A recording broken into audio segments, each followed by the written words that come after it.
You know, money. That thing we always want more of but never have enough of? Yeah, me too. Today we're gonna look at how it's made. Oh yeah, roll that intro.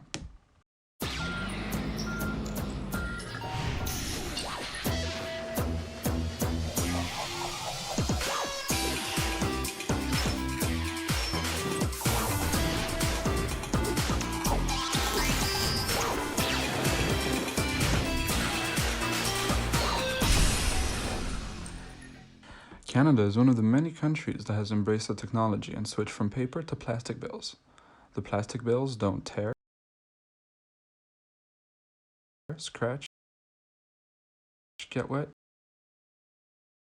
or even burn that easily. Trust me, I've tried. This is a vast improvement over earlier cotton and paper bills. Who came up with this genius idea, you ask? Well, some bloke called David Solomon living in Melbourne, Australia, worked on it from 1968 to 1988.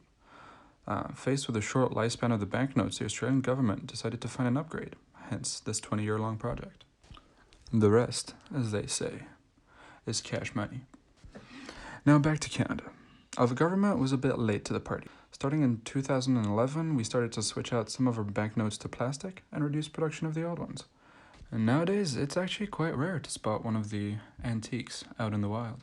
And still to this day, Canada doesn't even produce their own bills. We buy them from our mates in Kangaroo Land. Now, obviously, the interesting thing about this particular product is that it's made of plastic. But what kind of plastic? Well, let's find out, shall we? To make their plastic money, the Australians start with these small granules of polymer. The magical material is biaxially oriented polypropylene, or BOP for short. Other than banknotes, it's used in packaging, especially food packaging that requires thin film sheets. Now you're probably wondering, what's with that long wacky name? Well, polypropylene is a very common polymer that's food safe and flexible. In fact, you probably own some. Biaxially oriented polypropylene, however, is a bit more tricky and a bit more rare. This is because the plastic has undergone a process where it's been stretched incredibly thin and then stuck back together in layers. So, instead of having a crystalline structure that goes in a single direction, it is composed of many layers with perpendicular structures. This makes the film stretch resistant in any direction. Tough stuff. The banknotes aren't entirely made of BOP, of course. That only makes the structure of the bill. To create the final banknote, our sheets of film have several layers of thick ink printed on them to increase their scratch resistance. That's not all. To finish off the bill and give it a soft but grippy texture, each bill is coated in a special polymer varnish with tiny amounts of silica added to it. This gives it that silky texture that we're familiar with. Now, unlike what the Americans seem to believe, our money is much more sustainable than monopoly money, despite its colorful appearances. There are a lot of security features that make the bills hard to forge.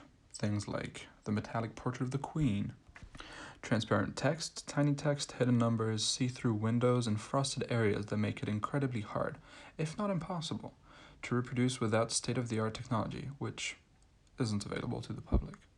A special security feature on the bills is the reflective image of the peace tower, found within the see-through windows. This is called a optically variable device, or OVD for short. OVDs are iridescent reflective surfaces that are made in such a way that they reflect different colors and light levels depending on the angle at which you view it and the angle that lights hit it. Because of these incredibly precise characteristics, it is essentially impossible to replicate one. Now, let's talk about the maple syrup myth. Repeatedly, the Bank of Canada has tried to deny that there is any scent added to the polymer bills.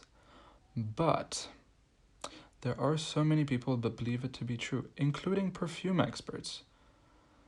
That being said, it is still up in the air whether there's an actual smell of maple syrups or if some Canadians may just be high. On maple syrup, that is, of course.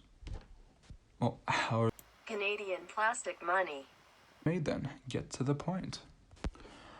Polymer granules are melted together and gravity extruded out as a thick 250 degrees Celsius tube of molten plastic. On its way down, it gets cooled by jets of water. The tube then gets blown into a bubble over 5 stories high to stretch out the materials to 20 meters in length. The walls of the bubble are then pressed together and cooled to form a laminated polymer film, which is then stored as a roll.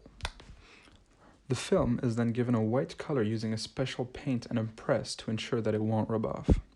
Because if your $100 bill turns into a $10 bill, people won't be too happy.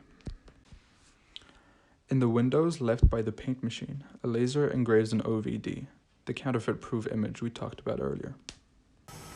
The rolls of notes are sent up one level, and it's here that a counterfeit-proof image is burned into the window. A technician carefully monitors the process as a laser etches 5 tiny images into each window in 20 billionths of a second. This pattern is a diffractive optic, which is very similar to a hologram, except then that you can project this with a laser pointer, or you can look through it at a point source light. Very sort of high-tech security feature. It's very difficult to counterfeit. They then undergo a layered printing process where the note imagery is printed on both sides, like a sandwich, with ink. An inkwich? Anyways, first are the background colors, followed by the bolder colors and finer detail. The sheets of notes are then fed individually into the foiling machine. The foil comes as a roll of tape and is applied to the notes. This is followed by a UV treatment. A coating is applied to the notes, which protects them and helps maintain their cleanliness and improves their durability. Mostly though, it just means you can tip your money in coffee to flex on those non-polymer bill users. A guillotine then cuts the sheets into individual notes. Each note gets put through over 200 tests before being approved for use. And then, if you're lucky enough, it'll end up in your pocket. That's all, folks.